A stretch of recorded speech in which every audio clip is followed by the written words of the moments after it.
Noi chiediamo in questo momento di aiutare le imprese e non abbandonarle a se stesse, quindi se c'è la necessità di iniezione di liquidità per sostenere le imprese sane, quelle che sono presenti sul mercato e che hanno momenti di difficoltà, questo noi quello che chiediamo al governo. Per una situazione emergenziale servono misure straordinarie. Nel giorno in cui crolla Piazza Affari, un tonfo così non si vedeva dall'11 settembre, l'economia trevigiana lancia un appello forte alla politica e parla espressamente di contributi diretti, anche a fondo perduto. Dopo le mosse di Washington sui dazi, non è il momento dell'austerity. E anche la Germania negli ultimi tempi sta generando deficit senza preoccuparsi molto del mercato comune europeo. Questa è un'emergenza molto grave.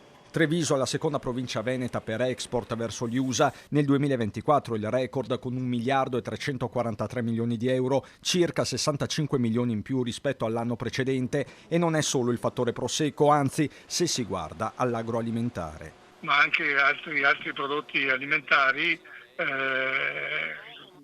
anche la pasta per quanto ci riguarda è un prodotto importante per noi. Alla voce degli artigiani si alterna quella degli industriali, con Paola Carron che dice chiaramente come il sistema paese non possa permettersi uno scontro commerciale, legno, arredo, moda, calzature e i comparti più esposti, ma nei giorni in cui si guarda alla Casa Bianca, da Confindustria Veneto Est, l'invito a non dimenticarsi della Cina, che di queste tensioni potrebbe approfittare ulteriormente per rafforzarsi. Liberare investimenti e snellire la burocrazia, fa intendere Carron, è la prima mossa per non soccombere nel breve e medio periodo.